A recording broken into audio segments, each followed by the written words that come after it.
शाम को रिसेप्शन है और तुम तैयार हो जाना। रिसेप्शन हमारे अरबपति घर के पार्टी विंग में होगा और ये तुम्हारे डिजाइनर है और ये तुम्हारी मेकअप आर्टिस्ट, ये दोनों तुम्हें तैयार कर देगी। जी ठीक है भाभी, जैसा आप कहें। नंदिनी के जाने के बाद डिजाइनर और मेकअप आर्टिस्ट सुनैना को एकदम दुल्हन की तरह सजा देती है। सुनैना ने आज 1 करोड़ का बेशकीमती हीरों का लहंगा पहना था और साथ में करोड़ों के जेवरात, जिसमें वो किसी महारानी से कम नहीं लग रही थी। इतनी देर में रिसेप्शन का टाइम हो गया था और देश विदेश के सभी मेहमान रिसेप्शन में आए थे। पार्टी विंग में जाकर सुनैना, हे भगवान, ये हमारे ही अरबपति ससुराल में बना हुआ है। ये तो किसी राजमहल से कम नहीं है। इतने सारे विदेशी मेहमान और इतनी फैसिलिटीज। यहाँ तो मेहमानों को खाना परोसे जाने वाले बर्तन भी सोने चांदी के बने हुए हैं। अपने मन में ये सब सोचकर हैरान हो रही होती है। तभी उसकी जेठानी नंदिनी उसके पास आती है। आओ सुनैना, तुम्हें मेहमानों से मिलवाते हैं।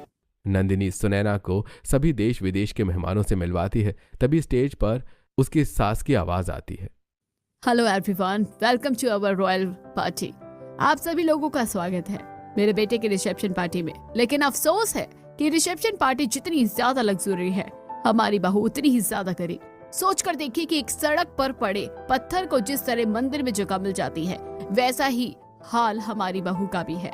अब देखना यह है कि ये पत्थर अपने आप को महल के काबिल बना पाता है या नहीं। पद्मिनी की बात सुनकर राजकुमारी जी को गुस्सा आता है और वो हाथ पकड़कर पद्मिनी को स्टेज से उतार लेती हैं। ये क्या कह रही हो पद्मिनी, तुम्हें शर्म नहीं आती? सुनैना तुम्हारे घर की छोटी बहू है। राजकुमारी जी पद्मिनी जी की सभी के सामने डांट लगाती हैं, जिसके बाद पद्मिनी नाराज होकर पार्टी से चली जाती है। इसके बाद सभी लोग पार्टी में एंजॉय करते हैं। पार्टी खत्म होती है और अगले दिन, सुनैना बेटा, आज तुम्हारी मंदिर में पूजा है, हम अपने घर के टेम्पल विंग में चलते हैं। इसके बाद राजकुमारी जी सुनैना को टेम्पल विंग में लेकर जाती हैं, जहाँ की दीवारें चारों तीर्थों की तरह सजी हुई थी। ऐसा लग रहा था जैसे पूरी दुनिया के सभी तीर्थ उस टेम्पल विंग में मौजूद हो। इसे देखकर सुनैना हैरान हो जाती है। दादी जी, क्या हमने सच में पूरी दुनिया के सभी मंदिरों को अपने घर में सजाया है? हाँ बेटा, मेरा बचपन से सपना था कि मैं सभी तीर्थ में होकर आऊं, लेकिन मेरे बेटे ने दुनिया भर के सभी मंदिर घर में ही सजवा दिए।